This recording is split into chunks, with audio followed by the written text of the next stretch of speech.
Actually उस time में मैं यूपीएससी का भी तैयारी कर रहा था। मैं जैसे आपको कहा था मैं मेंस वगैरह लिखा था, हिस्ट्री मेरा ऑप्शनल था, और उसी टाइम में सीबीआई का इंटरव्यू आ गया। तो इंटरव्यू में जो भरना पड़ता है कि आपका हॉबी क्या है, तो उसमें मैं भर दिया था कि भारतीय इतिहास के अध्ययन में रुचि। सब लोग हम पे हंस रहा था कि यार लोग हॉबी देता है क्रिकेट, कोई हॉबी देता है फुटबॉल, कोई बुक पढ़ना, तुमने ये लिख दिया कि भारतीय इतिहास के अध्ययन में रुचि। क्योंकि मुझे इतना कॉन्फिडेंस था भारतीय इतिहास पे, और जबकि फिजिक्स ऑनर्स मेरा सब्जेक्ट था, मैं सिर्फ यूपीएससी के लिए तैयारी किया था भारतीय इतिहास। और उस इंटरव्यू में दो जो मेंबर थे वो खाली हमको भारतीय इतिहास में ही पूछना शुरू किया, और वो मेरा स्ट्रॉन्ग पॉइंट था। उसमें एक क्वेश्चन उन्होंने पूछ दिया कि व्हाट इज धम्म, धम्म अशोक का जो धम्म था।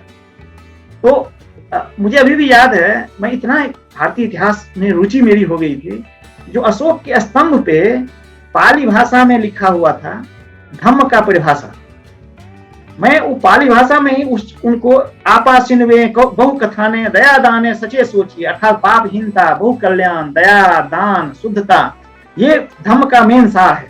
ये जो मैं उनको उसी भाषा में सुनाया, वो इतना खुश हुए। और उसके बाद जो दूसरा मेंबर ने कुछ पूछा कि अशोक ने श्रीलंका में बौद्ध धर्म के प्रचार के लिए किसको भेजा, तो उन लोगों को चेयरमैन कह रहे थे छोड़ो छोड़ो छोड़ो इसको जाने दो। मतलब इतना हमारे उस आंसर से सेटिस्फाई हो गए, और शायद मेरा यही आंसर मेरे सिलेक्शन का रीजन था, ये मुझे अभी भी याद है। तो इसलिए आप जब भी कभी कोई हॉबी भरे ना, तो उस पर आप सीधे ऐसे नहीं भरते। जिस टॉपिक पे आपको कॉन्फिडेंस हो, या जो आपसे फेमिलियर हो, जिससे आप कन्वर्सेंट हैं, वही चीज हॉबी में भरना चाहिए। और हॉबी की चीजें तो पूछा ही जाता है। तो मुझे अभी भी याद है कि मैं इतना टफ टॉपिक दिया था, शायद ही कोई देता होगा इस तरह का हॉबी, और मैं तो बचपना था, ये कॉन्फिडेंस था कि मैं जवाब दे दूंगा। और लकीली देखिए ऐसा क्वेश्चन पूछा मुझे आता था और मैं जवाब दे दिया।